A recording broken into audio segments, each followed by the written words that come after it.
public being marginalized.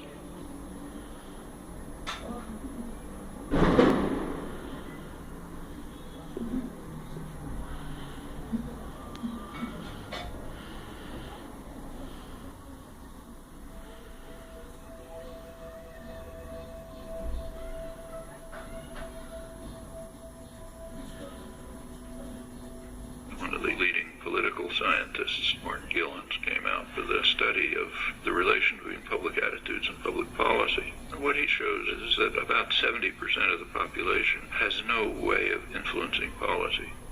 They might as well be in some other country.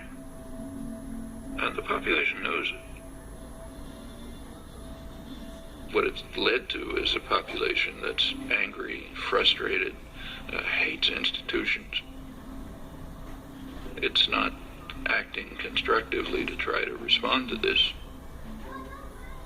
There is popular mobilization and activism, but in very self-destructive directions. It's taking the form of unfocused anger, attacks on one another, and on vulnerable targets. That's what happens in cases like this. It is corrosive of social relations, but that's the point. The point is to make people hate and fear each other and look out only for themselves and don't do anything for anyone else.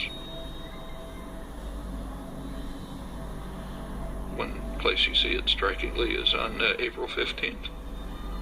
April 15th is kind of a measure, the day you pay your taxes, of how democratic a society is. If a society is really democratic, April 15th would be a day of celebration. It's a day when the population gets together, decides to fund the programs and activities that they have formulated and agreed upon. What could be better than that? So you should celebrate it. It's not the way it is in the United States. It's a day of mourning. It's a day in which some alien power, has nothing to do with you, is coming down to steal your hard-earned money, and you do everything you can to keep from doing it.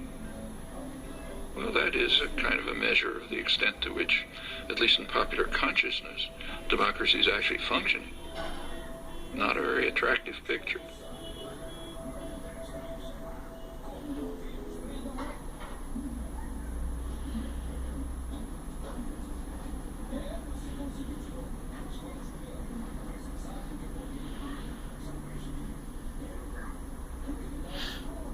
The tendencies that we've been describing within American society, unless they're reversed, it's going to be an extremely ugly society. A society that's based on Adam Smith's vile maxim, all for myself, nothing for anyone else.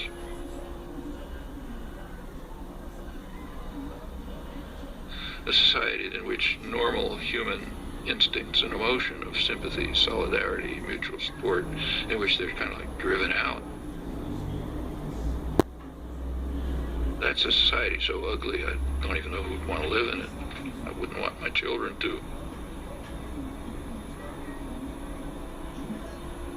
If the society is based on control by private wealth, it will reflect the values that it in fact does reflect. The value that is greed and the desire to maximize personal gain at the expense of others. Now, any society, maybe a small society based on that principle is ugly, but it can survive. A global society based on that principle is headed for massive destruction.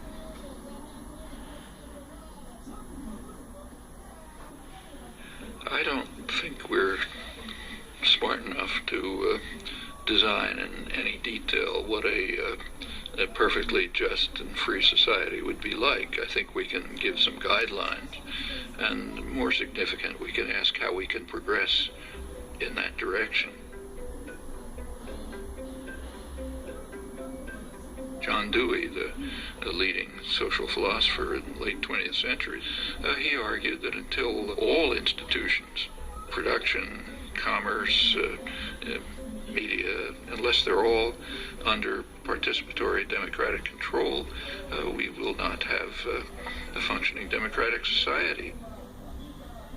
As he put it, policy will be the shadow cast by business over society. Well, that's essentially true.